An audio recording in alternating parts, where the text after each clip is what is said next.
Tugas pemilu itu bukan tugas penyelenggara saja, adalah tugas semua stakeholder. Betul. Jadi di tingkat PPS ya tadi ya sudah ada ya. Ada sampai tingkatan di desa PPS. gitu. Desa. Jadi ketika mau bertanya apapun, silakan datang ke desa, ke kelurahan gitu teh ya. Iya. Atau melalui medsos. Melalui media nggak sosial. harus datang ke ini kan. Iya, sekarang sangat mudah kan. Bicara Bogor. Assalamualaikum warahmatullahi wabarakatuh. Salam sehat semua Bogorian. Saat ini saya bersama Ketua KPU Kabupaten Bogor, Umi Wahyuni. Teh Umi, ya, ini kan sekarang kita sudah dalam tahapan pemilu nih ya. Pemilu itu dilaksanakan nanti 2024. Tapi tahapan kick off-nya sudah dari bulan Juni kemarin. 2022 kita sudah mulai gitu ya. Pemilu serentak kita akan laksanakan Pileg dan Pilpres secara bersamaan di tanggal 14 Februari tahun 2024. Benar, nanti kita akan melaksanakan juga Pilkada di tahun yang sama di tanggal 27 November 2024. Artinya nanti di tahun 2024 itu nanti pasti akan ada tahapan yang beririsan. Iya. Berarti tahapan ini sudah dimulai dari Juni. Itu apa dulu teh pertama tahapan-tahapan itu? Pendaftaran peserta. Karena kita pemilu, peserta kita adalah partai politik. Kemarin sudah ditetapkan kita dengan partai politik kita sudah sama-sama tahu KPU RI sudah menetapkan di tanggal 14 Desember kemarin. Kemudian peserta pemilu sudah, kemudian pembentukan badan ad hoc. Karena Kabupaten Bogor ini punya terakhir 15.000 TPS dengan jumlah DPT 3.400.000, kita punya 40 kecamatan, kita sudah merekrut untuk kecamatan 200 orang. Karena badan ad hoc tingkat kecamatan itu 5 orang per satu kecamatan. Karena kita punya 435 desa kalikan 3 gitu ya. Terakhir tahapan ini kan kita rekrut Pantarlih tadi untuk melakukan pemutakhiran daftar pemilih yang nanti akan membantu KPU untuk menyusun pemetaan TPS nanti untuk 2024. Buat Bogorian sini, buat warga Bogor semua, teman-teman sudah, terutama yang wilayah Kabupaten Bogor ya, sudah ada yang datang belum nih tim dari Pantarlih? Mereka ini memang harus datang, harus tatap muka begitu ya dengan calon pemilih betul. Begitu. Jadi memang mereka harus mendata dengan akurat dan secara tatap muka, tidak boleh memanipulasi data begitu. Nah, sudah sejauh mana teh Pantarlih ini mendata teh? Iya, tanggal 12 kemarin 12 Februari kita melantik serentak 14.952 Pantarlih se-Kabupaten Bogor. Ini menjadi ini menjadi jumlah terbesar jumlah Pantarlih se-Indonesia. Se-Indonesia karena kita jumlah Pantarlih TPS kita kan kemarin 15.000. Nah, ini kemarin sudah dilantik, teman-teman, kemudian bekerja selama 2 bulan. Ini Mas, nanti selama 2 bulan, hari ini teman-teman sudah melakukan pemutakhiran. Makanya hari ini kita KPU melakukan monitoring dan asistensi kepada teman-teman Pantarlih. Karena mereka harus melakukan tadi pemutakhiran secara manual dan juga melakukan e-coklit secara online. Nah, ini kan baru buat mereka ya, gitu. Benar, kita harus temuin, kita harus memberikan data kepada teman-teman Pantarlih, membantu Pantarlih dalam melakukan pemutakhiran daftar pemilih. Bekerja 2 bulan nih nanti mereka. Kalau dulu kan 1 bulan ya, hari ini 2 bulan gitu. Coklit itu pencocokan dan penelitian gitu ya. Betul. Jadi mereka, saya juga kebetulan nih ya, saya tinggal di Cilebut, Teh Umi. Sukaraja ya. Sukaraja. Masuknya Kecamatan Sukaraja. Kemudian kemarin ada tuh dua orang yang datang, mereka mengaku dari KPU Pantarlih gitu ya, tim Pantarlih. 2 orang. Nah, saya minta kartu identitas segala macam, ternyata mereka juga bawa, dan memang seperti itu ya. Iya.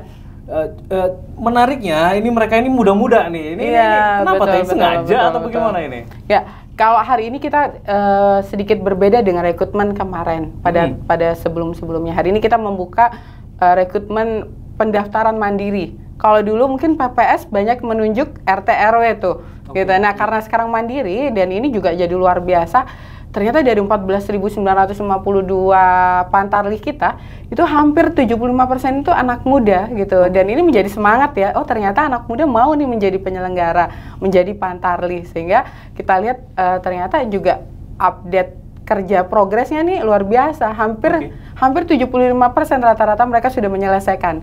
Harusnya 1 bulan, ini sekarang baru minggu kedua ya, dia udah 75% rata-rata. Bahkan udah ada yang selesai gitu. Mungkin semangat ini ya, semangat anak muda jadi turun terus gitu. Sama mungkin mereka lebih aware sama teknologi juga kan. Betul. Karena memang ada persyaratan di sana gitu. Iya. Oke. Nah, yang pengen saya tanya Teh terkait itu, apakah kemudian ini bisa atau KPU tidak kemudian memanfaatkan ini sekaligus sebagai pendidikan politik? Sosialisasi, iya betul. Kemarin kita ketika melakukan pelantikan dan orientasi tugas untuk teman-teman Pantarlih, kita sisipkan teman-teman ini sebagai agen terdepan kita untuk melakukan pemutahiran, sekaligus untuk melakukan sosialisasi. Ada banyak cara yang harus kita kita sampaikan dengan minimal memberitahu kapan pelaksanaannya dan sampai kapan tahapan kita sedang apa.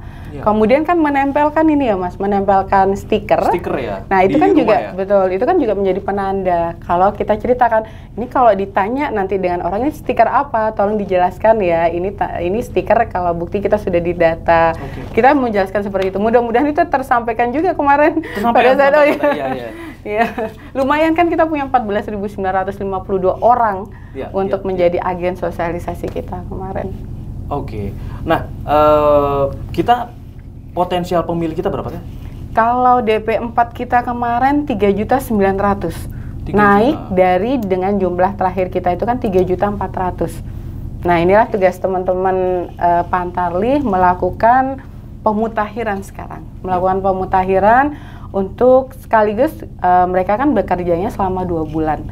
2 bulan ini mereka nanti akan bekerja, pertama melakukan pendataan, kemudian nanti membantu teman-teman PPS dalam melakukan mapping TPS, pemetaan TPS gitu. Nah ini kalau dari 3.900.000 bisa kita berkisar sampai di angka jumlah TPS kita bisa sampai kemarin kita hanya menghitung ya di atas 16.000. Nah ini yang sedang kita mappingkan bagaimana nanti pemetaan kita agar juga tidak berat teman-teman masyarakat untuk memilih. Jangan sampai kita salah, rumahnya di sini, TPS-nya jauh di sana. Ini kan juga berpengaruh nih. Nah ini. Oke. Nah artinya Pantarlih ini tugasnya atau nanti manfaatnya, benefitnya banyak juga ya? Betul. Sekaligus ini juga kita selalu bilang kemarin ke teman-teman Pantarlih, jangan berhenti sampai sini. Teman-teman Pantarlih ini kita berharap nanti ikut menjadi KPPS. Iya, karena kan nanti kita ada rekrutmen KPPS pada saat pelaksanaan. Teman-teman Pantarlih ini kemarin kita sarankan, bahkan kita wajibkan untuk ikut menjadi petugas KPPS.